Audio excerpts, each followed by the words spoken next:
Tasty ഹബിൻ്റെ ഒരു പുതിയ വീഡിയോയിലേക്ക് എല്ലാവർക്കും സ്വാഗതം. ഈ ഒരു ഗ്ലാസ് പച്ചരിയും ഈ ഒരു മുട്ടയും ഉണ്ടെങ്കിൽ നമുക്ക് നല്ല ടേസ്റ്റുള്ള നല്ല ഹെൽത്തിയായ ഒരു ബ്രേക്ക്ഫാസ്റ്റ് അല്ലെങ്കിൽ വൈകുന്നേരത്തേക്ക് ചായക്കുള്ള കടിയെ തയ്യാറാക്കിയെടുക്കാം. വളരെ കുറച്ച് സമയം മതി. അപ്പോൾ എങ്ങനെയാണ് ചെയ്യുന്നത് കണ്ടിട്ട് വരാം. അപ്പോൾ ഇതിന് കോമ്പിനേഷനായിട്ട് ചിക്കൻ കറിയോ ബീഫ് കറിയോ ഒക്കെ ഉപയോഗിക്കാം. കറി ഇല്ലെങ്കിലും കഴിക്കാം. പിന്നെ അതായത് ഈ വെജായിട്ടുള്ളവർക്കാണെങ്കിൽ അതായത് ഇതുപോലെ ഒരു ഉരുളക്കിഴങ്ങ് വെച്ചൊരു കറി തയ്യാറാക്കാൻ മതി. ഇത് വളരെ ഈസിയാണ് തയ്യാറാക്കാനായിട്ട്. ഇന്നിവിടെ ഞാൻ ഈ കറിയാണ് തയ്യാറാക്കിയിരിക്കുന്നത്. അപ്പോൾ ഇത് ഞാൻ അതായത് ഒരു 5-6 മണിക്കൂർ പച്ചരി ഒന്ന് കുതിരണം. അപ്പോൾ രാത്രി ഞാൻ വെള്ളത്തിലിട്ടതാണ് ഈ പച്ചരി. അപ്പോൾ ഇത് നമുക്കൊന്ന് അരച്ചെടുക്കണം. രാവിലെ ഇട്ടാൽ ഒരു വൈകുന്നേരം ആകുമ്പോൾ നമുക്ക് അരയ്ക്കാം. അപ്പോൾ ഇത് രാവിലെയാണ് ഞാൻ തയ്യാറാക്കാൻ പോകുന്നത്. അപ്പോൾ ഈ പച്ചരി ഒന്ന് ഒരു അരിപ്പ് പാത്രത്തിലേക്ക് ഒന്ന് കോരി വയ്ക്കുക. അതിൻ്റെ വെള്ളം ഒന്ന് കുറച്ച് പൊക്കോ, കാരണം ഇത് അരയ്ക്കുമ്പോൾ ഒത്തിരി വെള്ളം ആകാൻ പാടില്ല. അതുകൊണ്ടാണ് ഇങ്ങനെ കോരുന്നത് കേട്ടോ. ഇതിൻ്റെ കൂടെ നമ്മൾ ആ ഒരു മുട്ട ഉടച്ചൊഴിച്ച് ഇതിനകത്തേക്ക് കൊടുക്കുന്നുണ്ട്. പിന്നെ നമ്മൾ 1/2 കപ്പ് ചോറ്, ഏത് ചോറായാലും കുഴപ്പമില്ല, 1/2 കപ്പ് ചോറ്, 1 കപ്പ് അരിക്ക് 1/2 കപ്പ് ചോറ്. പിന്നെ ഒരു ഇത്തിരി ഉപ്പ്, ഒരു 1/2 സ്പൂൺ ഉപ്പ് ചേർക്കുന്നുണ്ട്. പിന്നെ നമ്മൾ ഒരു സ്പൂൺ പഞ്ചസാര, ഇത് ഓപ്ഷനിലാണ് കേട്ടോ. ഒരു ചെറിയ ഒരു മധുരവും കൂടെ ഉണ്ടെങ്കിൽ നല്ലതാണ്. ഇഷ്ടമുണ്ടെങ്കിൽ ചേർത്താൽ മതി. ഇനി നമുക്കിത് മിക്സിയുടെ ജാറിലേക്ക് മാറ്റിയിട്ട് ഒന്ന് നന്നായിട്ട് അരച്ചെടുക്കണം. തരിയില്ലാതെ നല്ലതുപോലെ അരയണം. അപ്പോൾ അരയ്ക്കുമ്പോൾ ഇത് ചൂടാവാതിരിക്കാൻ വേണ്ടി ഞാൻ തണുത്ത വെള്ളമാണ് കേട്ടോ ചേർക്കുന്നത്. അപ്പോൾ ഒരു 1/2 കപ്പ് വെള്ളം എടുക്കുന്നുണ്ട്. പക്ഷേ ഈ 1/2 കപ്പ് മുഴുവനും ചേർക്കേണ്ട വരില്ല, കുറച്ച് വെള്ളമേ ചേർക്കേണ്ടതുള്ളൂ. നമുക്ക് വെള്ളം കൂടി പോകാൻ പാടില്ല. ഇതിന് നെയ്യപ്പത്തിൻ്റെയൊക്കെ കൂട്ടില്ലേ, അത്രയും ഒക്കെ വെള്ളമേ പാടുള്ളൂ. അപ്പോൾ ഇതൊന്ന് അരച്ചു കൊണ്ടുവരാം. നന്നായിട്ട് അരച്ചെടുത്തിട്ടുണ്ട്. നമുക്കിതൊന്ന് ഒന്ന് തൊട്ട് നോക്കാം. അപ്പോൾ തരി വല്ലതും ഉണ്ടോ എന്ന്. തരി ഉണ്ടെങ്കിൽ ഒന്നുകൂടെ അരയ്ക്കണം. തരിയൊന്നുമില്ല, നല്ല സോഫ്റ്റായിട്ട് ഇരിപ്പുണ്ട്. ഉണ്ടോ? ഇതാണ് ഇതിൻ്റെ കൺസിസ്റ്റൻസി. ഇതൊരു 1 മണിക്കൂർ നേരം ഒന്നിരിക്കട്ടെ. ഉടനെ ഉണ്ടാക്കിയാലും കുഴപ്പമില്ല, പക്ഷെ 1 മണിക്കൂർ ഇരുന്നിട്ട് ചെയ്യുന്നതാണ് കുറച്ചുകൂടെ സോഫ്റ്റ് ആവുന്നത്. കണ്ടോ? ഇതുപോലെ ഇത്രയും കൺസിസ്റ്റൻസി ആണ് ഇതിന് പാകമായിട്ടുള്ളത്. അപ്പോൾ ഇത് ഞാൻ ഒരു ഒരു സൈഡിലേക്ക് മാറ്റി വയ്ക്കുകയാണ്. 1 മണിക്കൂർ കഴിഞ്ഞെടുക്കുന്നത്. അതിന് നമുക്കൊരു കറി തയ്യാറാക്കാം.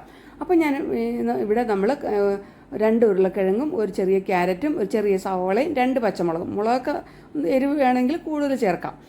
ഇതൊന്ന് അരിഞ്ഞെടുത്തിട്ട് നമ്മളിത് ഒരു കുക്കറിലേക്ക് ഇട്ട് കൊടുക്കുന്നുണ്ട്.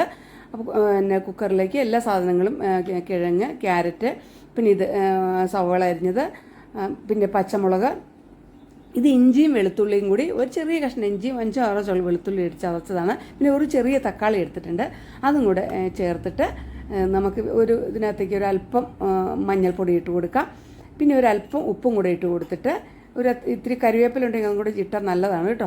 എന്നിട്ടൊരു 1-1.5 കപ്പ് വെള്ളം ഒഴിച്ച് നമുക്കിത് 2 വിസിൽ കൊണ്ട് ഇത് വെന്ത് കിട്ടും.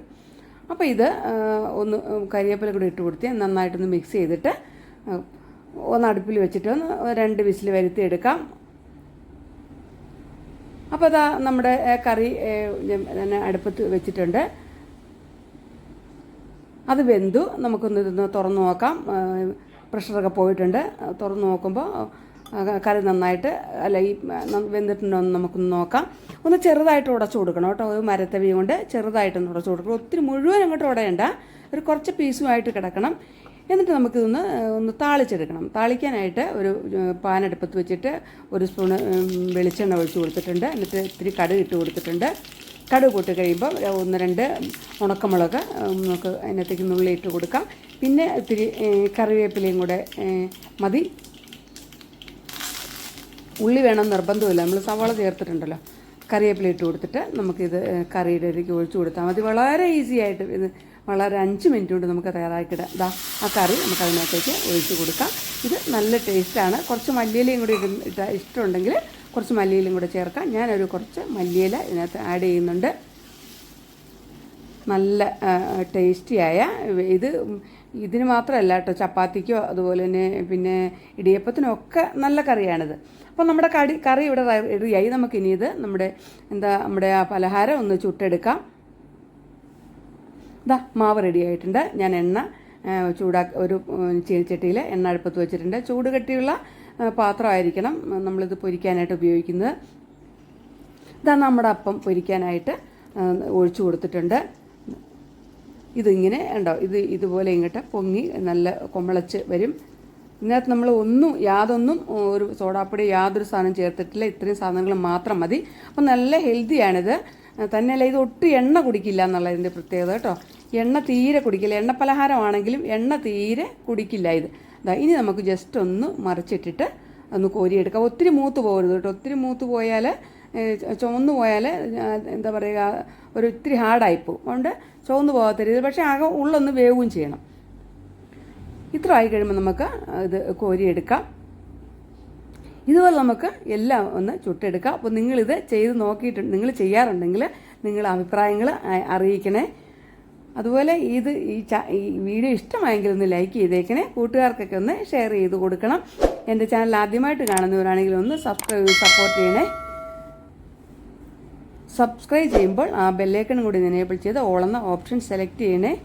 എൻ്റെ ഫേസ്ബുക്ക് പേജ് ഫോളോ ചെയ്യാത്തവരൊന്ന് ഫോളോ ചെയ്തേക്കണേ. അപ്പോൾ നമ്മൾ ഇതെല്ലാം ചുട്ടെടുത്തിട്ടുണ്ട്. ഇത്രയും ഉണ്ടാക്കിയാൽ ഒരു 3 പേർക്ക് കഴിക്കാനുള്ളതുണ്ട് കേട്ടോ. അപ്പോൾ അടുത്ത നല്ലൊരു വീഡിയോയിൽ നമുക്ക് വീണ്ടും കാണുന്നവരെ എല്ലാവർക്കും good bye. Thanks for watching.